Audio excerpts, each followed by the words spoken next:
Adelaide ఓవల్లో జరిగిన రెండవ వన్డేలో ఆస్ట్రేలియా చేతిలో భారత్ జట్టు 2 వికెట్ల తేడాతో ఓటమి పాలైంది. ఈ సిరీస్ రేసులో నిలవాలి అంటే ఖచ్చితంగా గెలవాల్సిన మ్యాచ్లో భారత్ జట్టు చేతులెత్తేసింది. దీంతో ఈ మ్యాచ్తో పాటు సిరీస్ కూడా గిల్ సేన చేజారింది. గిల్ వన్డే కెప్టెన్సీ చేపట్టాక వరుసగా 2 మ్యాచ్లు ఇండియా ఓడిపోయింది. ఇక్కడ మరొక షాకింగ్ విషయం ఏంటంటే గత 17 ఏళ్లుగా ఇండియా ఈ మైదానంలో ఒక్క మ్యాచ్ కూడా ఓడిపోలేదు. చివరిసారిగా 2008లో ఇక్కడ ఓడిపోయినా ఇండియా మళ్లీ 17 ఏళ్ల తర్వాత ఓటమి పాలైంది. అలా ఈ మ్యాచ్ ఓటమి మన పేరిట రికార్డు చెరిగిపోయింది. ఇక ఈ మ్యాచ్లో ఇండియా ఓడిపోవడానికి ప్రధాన కారణాలు ఏంటి అనే విషయాలను ఇప్పుడు మనం చూద్దాం. భారత బ్యాటింగ్ను దెబ్బతీసిన ప్రధాన అంశం ఆడమ్ జంపా స్పెల్. ఈ పిచ్ రిస్ట్ స్పిన్నర్లకు పెద్దగా సహకరించకపోయినా జంపా తన నైపుణ్యంతో అద్భుతంగా బౌలింగ్ చేసి 4 కీలక వికెట్లు పడగొట్టాడు. భారత ఇన్నింగ్స్ మధ్యలో శ్రేయస్ అయ్యర్, కేఎల్ రాహుల్ వంటి కీలక బ్యాటర్లను అవుట్ చేయడం ద్వారా భారత్ పరుగుల వేగాన్ని తగ్గించాడు. సెట్ అయిన బ్యాటర్లను, మిడిల్ ఆర్డర్ను కట్టడి చేయడంతో భారత్ 264 పరుగులకే పరిమితమైంది. దీంతో ఆస్ట్రేలియాకు చేజింగ్లో సులభమైన లక్ష్యం లభించింది. ఇక ఈ మ్యాచ్లో నిరాశపరిచిన మరొక అంశం భారత ఫీల్డింగ్ వైఫల్యం. జట్టు కీలక సమయాల్లో చేసిన పొరపాట్లు మ్యాచ్ ఫలితాన్ని మార్చేశాయి. ఆస్ట్రేలియా చేజింగ్ సమయంలో ఒక దశలో ఆసీస్ బ్యాటర్ల కీలకమైన క్యాచ్లను భారత ఫీల్డర్లు నేలపాలు చేశారు. మాథ్యూ షార్ట్, కూపర్ కొన్నోలి వంటి సెట్ బ్యాటర్ల క్యాచ్లను డ్రాప్ చేయడం ఇండియా కొంప ముంచింది. అలా ఆసీస్ కీలక ఆటగాళ్ల వికెట్లు తీసే అవకాశాలను భారత్ చేజార్చుకుంది. అడిలైడ్ పిచ్పై రిస్ట్ స్పిన్నర్ ఆడమ్ జంపా 4 వికెట్లు తీశాడు. ఈ పిచ్పై రిస్ట్ స్పిన్నర్ ప్రభావం చూపుతాడు అని మ్యాచ్ ముందు చాలా మంది అనలిస్టులు బల్లగుద్ది చెప్పారు. అయినా కూడా కుల్దీప్ యాదవ్ను జట్టులోకి తీసుకోకపోవడం వ్యూహాత్మక తప్పిదంగా మారింది. ప్రపంచంలోని అత్యుత్తమ రిస్ట్ స్పిన్నర్స్లలో ఒకడైన కుల్దీప్ జట్టులో ఉంటే ఫలితం మరోలా ఉండేదని అభిమానులు, విశ్లేషకులు భావిస్తున్నారు. ముఖ్యంగా మధ్య ఓవర్లలో భాగస్వామ్యాలను కుల్దీప్ విడగొట్టగలడు. ఈ మ్యాచ్లో భారత బౌలర్లు అదే చేయలేకపోయారు. సుందర్ స్థానంలో కుల్దీప్కు అవకాశం ఇచ్చి ఉండొచ్చు. మరి అలా ఎందుకు చేయలేదో గంభీర్కే తెలియాలి. ఇక captain Shubman Gill off spinner Washington సుందర్ను సమర్థవంతంగా ఉపయోగించుకోలేకపోయాడు. మధ్య ఓవర్లో సుందర్తో బౌలింగ్ చేయించడానికి బదులు పేసర్లను కొనసాగించడంలో గిల్ ప్లానింగ్ ఏంటో అర్థం కాలేదు. ఇది గిల్ కెప్టెన్సీలో వ్యూహాత్మక లోపమని చెప్పొచ్చు. ఇప్పుడే కాదు, గతంలో కూడా సుందర్ను సమర్థవంతంగా ఉపయోగించడంలో గిల్ కెప్టెన్గా ఫెయిల్ అవుతున్నాడు. ఇక ఈ మ్యాచ్లో ఇండియా ఓడిపోవడానికి ప్రధాన కారణం మన వాళ్ళ బ్యాటింగ్. ఎందుకంటే ఈ పిచ్పై కనీసం 300 పరుగులు సులభంగా చేయొచ్చని గణాంకాలు చెబుతున్నాయి. అయితే కోహ్లీ, గిల్ దారుణంగా ఫ్లాప్ అవడం, రోహిత్ అయ్యర్ భారీ భాగస్వామ్యం నెలకొల్పి అవుట్ అయ్యాక మిడిల్ ఆర్డర్లో పెద్ద భాగస్వామ్యాలు లేకపోవడం వల్ల ఆశించిన దానికంటే తక్కువ స్కోరు నమోదైంది. నితీష్ కుమార్ రెడ్డి, కేఎల్ రాహుల్, సుందర్ వంటి ఆటగాళ్లు అంచనాలను అందుకోలేకపోయారు. దీంతో కేవలం 264 స్కోరును డిపెండ్ చేయడానికి భారత బౌలర్స్పై అదనపు ఒత్తిడి పడింది. అలా ఈ మ్యాచ్లో మన బ్యాటర్లు అటు ఫాస్ట్ బౌలింగ్, ఇటు స్పిన్ బౌలింగ్ను ఎదుర్కోలేక చతికిలపడి సరైన ఫీల్డింగ్ చేయలేక చేతులెత్తేసి అట్టర్ ఫ్లాప్ ప్రదర్శన కనబరిచి మ్యాచ్ చేజార్చుకున్నారు. ఇక ఈ మ్యాచ్ హైలైట్స్ విషయానికొస్తే టాస్ గెలిచిన ఆస్ట్రేలియా కెప్టెన్ మిచెల్ మార్ష్ భారత్ను బ్యాటింగ్కు ఆహ్వానించాడు. మొదటి వన్డేలో తడబడిన భారత టాప్ ఆర్డర్ ఈ మ్యాచ్లో కూడా ప్రారంభంలోనే కష్టాలను ఎదుర్కొంది. ఇండియా మరోసారి టాస్ ఓడిపోవడం కూడా ఆస్ట్రేలియాకు కలిసొచ్చింది. ఓపెనర్ శుభ్మన్ గిల్ క్రీజులో నిలదొక్కుకోవడానికి ప్రయత్నిస్తున్న సమయంలోనే ఆస్ట్రేలియా పేసర్ జేవియర్ బార్ట్లెట్ బౌలింగ్లో 9 పరుగులకే అవుట్ అయ్యాడు. ఈ మ్యాచ్లో గిల్ మంచి టచ్లో కనపడ్డాడు. కానీ మరో ఎండ్లో ఉన్న రోహిత్ ఆరంభంలో కాస్త నెమ్మదిగా ఆడాడు. దీంతో స్కోరు వేగాన్ని పెంచాలి అనే తొందరలో గిల్ అనవసరంగా వికెట్ పారేసుకున్నాడు. ఇక తొలి వన్డేలో డకౌట్ అయిన విరాట్ కోహ్లీ ఈ మ్యాచ్లో కూడా ప్రభావం చూపలేకపోయాడు. బార్ట్లెట్ వేసిన తర్వాతి ఓవర్లోనే విరాట్ కోహ్లీ కూడా డకౌట్ అవ్వడం భారత అభిమానులను తీవ్రంగా నిరాశపరిచింది.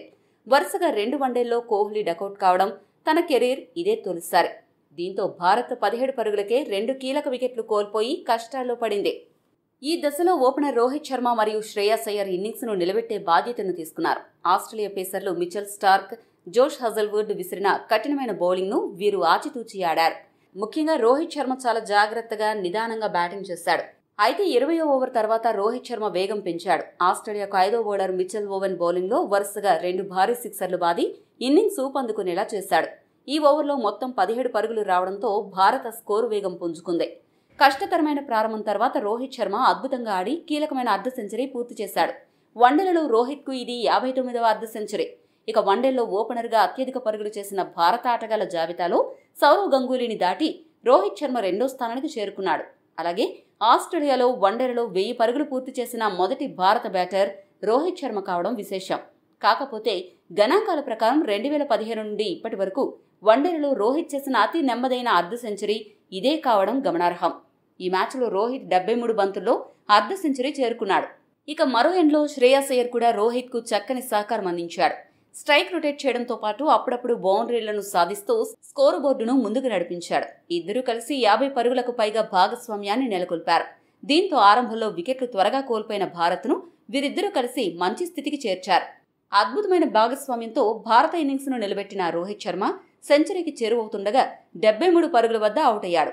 Australia senior pacer Mitchell Starc బౌలింగ్లో బంతిని సరిగ్గా కనెక్ట్ చేయలేక స్క్వేర్ లెగ్ ఫీల్డర్కు సులభమైన క్యాచ్ ఇచ్చి రోహిత్ వెనుదిరిగాడు. దీంతో రోహిత్ అయ్యర్ నెలకొల్పిన 118 పరుగుల భారీ భాగస్వామ్యానికి తెరపడింది. రోహిత్ అవుట్ అయిన తర్వాత క్రీజ్లోకి వచ్చిన అక్షర్ పటేల్తో కలిసి శ్రేయస్ అయ్యర్ తన ఆటను కొనసాగించాడు.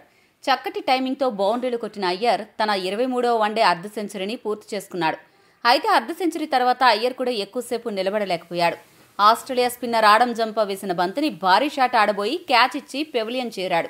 శ్రేయస్ అయ్యర్ 61 పరుగుల వద్ద అవుట్ కావడంతో భారత ఇన్నింగ్స్ మళ్లీ ఒత్తిడిలోకి వెళ్లింది. ఇక ఆ తర్వాత క్రీజులోకి వచ్చిన కేఎల్ రాహుల్ ఆదుకుంటాడని ఆశించినప్పటికీ జంపా వేసిన ఫ్లిప్పర్ బంతిని అర్థం చేసుకోలేక 11 పరుగుల వద్ద బౌల్డ్ అయ్యాడు. ఆ తర్వాత వచ్చిన వాషింగ్టన్ సుందర్ కూడా 12 పరుగులకే పెవిలియన్ చేరాడు. బ్యాట్లెట్ బౌలింగ్లో సుందర్ అవుట్ కావడంతో భారత్ 213 పరుగులకే 6వ వికెట్ కోల్పోయింది. ఒకవైపు వికెట్లు పడుతున్న ఆల్రౌండర్ అక్షర్ పటేల్ కీలక ఇన్నింగ్స్ ఆడాడు. దూకుడుగాడుతూ స్కోరు బోర్డును ముందుకు నడిపించాడు. ముఖ్యంగా బౌండరీలతో స్కోరు వేగాన్ని పెంచేందుకు ప్రయత్నించాడు. అయితే జట్టు స్కోరు 223 వద్ద జంపా వేసిన బంతిని భారీ షాట్ ఆడబోయి మిచెల్ స్టార్కు క్యాచ్ ఇచ్చి 44 పరుగుల వద్ద అవుట్ అయ్యాడు. ఆ తర్వాత వచ్చిన నితీష్ కుమార్ రెడ్డి కూడా జంపా బౌలింగ్లో 8 పరుగుల వద్ద స్టంప్ అవుట్ అయ్యాడు. జంపా ఒకే ఓవర్లో 2 వికెట్లు తీసి భారత పతనాన్ని శాసించాడు. అయితే కీలక సమయంలో హర్షిత్ రాణా, హర్షదీప్ చివర్లో ఊహించని అద్భుతమైన 37 పరుగుల భాగస్వామ్యం నెలకొల్పారు. హర్షదీప్ సింగ్ 13 పరుగుల వద్ద అవుట్ అవ్వగా హర్షిత్ రాణా 18 బంతుల్లో 24 పరుగులు చేసి అజేయంగా నిలిచాడు. ముఖ్యంగా జంపా బౌలింగ్లో హర్షిత్ రాణా ఒకే ఓవర్లో 3 బౌండరీలు బాదడం అభిమానులను అలరించింది. అలా భారత్ జట్టు ఇన్నింగ్స్ ముగిసే సమయానికి 9 వికెట్లు నష్టపోయి 264 పరుగులు చేసింది. ఆస్ట్రేలియా బౌలర్లో ఆడమ్ జంపా అద్భుతంగా రాణించి 4 వికెట్లతో భారత మిడిల్ ఆర్డర్ను దెబ్బతీశాడు. జేవియర్ బార్ట్లెట్ కూడా 3 వికెట్లు పడగొట్టగా స్టార్క్ 2 వికెట్లు దక్కించుకున్నాడు. భారత్ నిర్దేశించిన 265 పరుగుల లక్ష్యాన్ని ఆస్ట్రేలియా మరీ ఎక్కువ కష్టపడకుండానే ఛేదించింది. భారత బౌలర్లు మధ్యలో కొన్ని వికెట్లు తీసి పోరాడినా ఆసీస్ బ్యాటింగ్ దాడి ముందు భారత బౌలర్లు నిలబడలేకపోయారు. 265 పరుగుల లక్ష్య ఛేదనలో భాగంగా ఆస్ట్రేలియాకు ఆరంభంలోనే ఎదురు దెబ్బ తగిలింది. కెప్టెన్ మిచెల్ మార్ష్ 17 పరుగుల వద్ద పెవిలియన్ చేరాడు. పేసర్ హర్షదీప్ సింగ్ తన స్వింగ్తో మార్ష్ను అవుట్ చేసి భారత్కు తొలి వికెట్ను అందించాడు.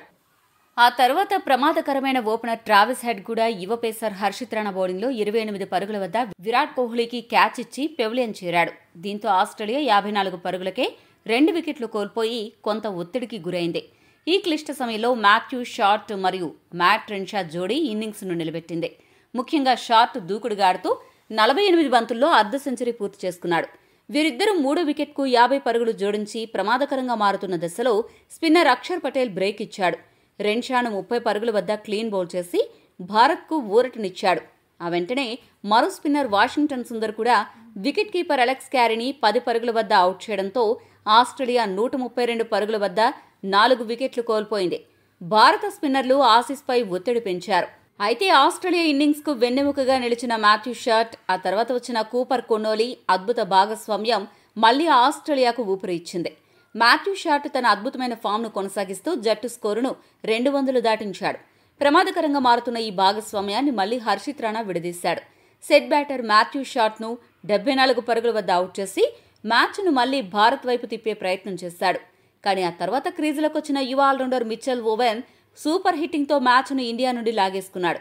కొన్నొలీతో కలిసి మిచెల్ ఓవెన్ పరుగుల వరద పారించాడు. బౌండరీలు, సిక్సర్లతో స్కోరు బోర్డును పరుగులు పెట్టించాడు. వీరిద్దరూ 6వ వికెట్కు అజేయంగా 59 పరుగుల భాగస్వామ్యం నెలకొల్పి దడ పుట్టించారు. ఆసీస్ గెలుపు ఖాయం చేశారు. ఇక వీరిద్దరే ఆసీస్ను గెలిపిస్తారు అని అనుకుంటున్న తరుణంలో మిచెల్ ఓవెన్ 36 పరుగుల వద్ద సుందర్ బౌలింగ్లో భారీ షాట్కు ప్రయత్నించి అవుట్ అయ్యాడు. ఆ తర్వాత క్రీజులోకి వచ్చిన బార్ట్లెట్ను 3 పరుగులకు, స్టార్క్ను 4 పరుగులకు వరుస ఓవర్లలో హర్షదీప్ సింగ్, సిరాజ్ అవుట్ చేసినా పెద్దగా ఉపయోగం లేకుండా పోయింది. ఒకవైపు వికెట్లు పడుతున్నా మరో ఎండ్లో ఉన్న కొన్నోలీ ఎక్కడా తడబడకుండా 61 పరుగులతో అజేయంగా నిలిచి ఆస్ట్రియాను విజయతీరాలకు చేర్చాడు.